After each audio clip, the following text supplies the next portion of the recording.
değerli soydaşlarım, gözünüz aydın olsun. Süfreniz bayram vakti bol olsun. Ey qabı sevənlər.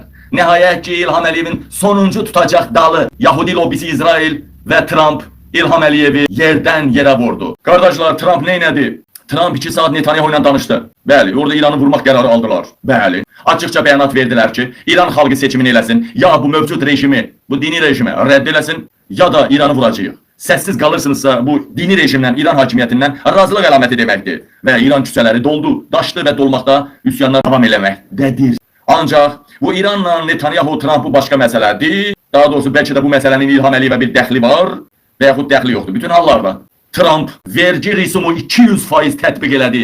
200%. Bəli, söz olsun deyə, ayırmamaq olsun deyə Ermənistanın da adını çəksə də Trump nə dedi? Netanyahu ilə danışandan sonra hətta Netanyahu, Trump'ın dilindən çıxan deyil, amma hətta Netanyahu da İlham Əliyevdən narazıdır. Onları 35 ildir savaşırdılar. Mən xilas elədim. Hətta Putin mənə dedi, mən bunların öhdəsindən gələnmirdim. Sən gəldin, sən həll elədin, məsələni bitirdin. Halbuki bu savaşın bitməsindən, buradakılarla Trump'ın yaxından uzaqdan əlaqəsi yoxdur, bunu siz də bilirsiniz. Amma deyir, onlar gəldilər, mənim yanıma gəlmək istədilər, gəldilər və mənə nəsə boyun oldular, söz verdilər. Nəsə verməli idilər mənə. Vermədilər. Ona görə 200% vergi risumu tətbiq edirəm, dedi. Və sonra dərhal medialar yayımlayır, İlham Əliyev və Paşinyan dərhal Trump'a zəng eləyib və Trump zəngləri qəbul eləməyib. Deyib, daha lazım deyil, minəcəm. Orada iki şey ağla gəlir. Ermənistanın pulu mu var ki, Trump ondan pul istəsin? Birinci, niyə görə Netanyahu ilə söhbət eləyəndən sonra, İran vurulandan sonra bu qərar alındı? Netanyahu varsa, Netanyahu da narazıdır deyilsə, bu aydın məsələdir ki, İranın Azərbaycan ərazisindən vurulmasının yəqin İlham Əliyev əleyhinə olubdur. Bu bir vasitədir. Yəqin ki, çox güman ki, İlhamın seksi cinayətlər İran ittilatında da var. Facebook'da olduğu kimi. Onu dini lider arxayında oba. İlham Əliyev.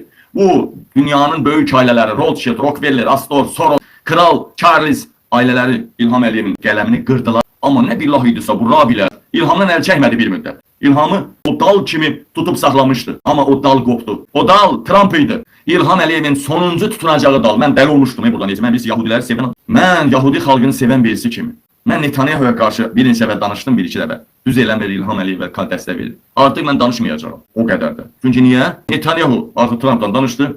İranı vurmaq məsələsi, çox güman ki planlar. Orada Netanyahu deyib ki, Azərbaycan, Ermənistan istədiyimizi vermədi. Əsas da Azərbaycan. Nələrsə yerləşdirmək lazım idi İranı izləmək, dinləməklə, vurmaq, dinləmək üçün. Və salam, Trump da deyir, mən sizə onu istəmişdim. Ki, siz müəyyən lojistika dəstəyinizi etməlisiniz İsrailə. Bunlar da bunu etməyib.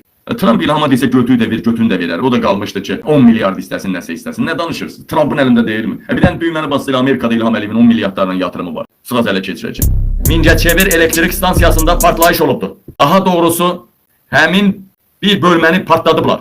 Partladılan bölmə İlham Əliyev tərəfindən yeni açılışını etmiş bölməydi, orada bölmədi də. İlham Əliyev tərəfindən açılış elədiyi bölmədə partlayış olubdu. Partlayış Rusiya xüsusi xidmət orqanları tərəfindən həyata keçirilibdi. Sadəcə Azərbaycan hakimiyyəti bunu dilə gətirməyə qorxur, mənim vasitəmlə dilə gətirirlər. Mənim xalqımın problemi varsa mən dilə gətirirəm. Buradan Rusiya xüsusi xidmət orqanlarına deyirəm. Götünüz çatırsa, bacarınız varsa gedin İlhamı partladın, sizə dua oxuyum. Sizə buradan öpüş göndərim. İlhamın sarayını partladın, İlhamı partladın, İlhamın maşını partladın, İlhamın təyyarəsini partladın. Deyim, Rusiya xüsusi xidmət orqanları. Putin, nə eləyim, öpüm sizi. Öpüm gözüm üstə qoyun burada, nəyi bacarmasan da şəklinizi.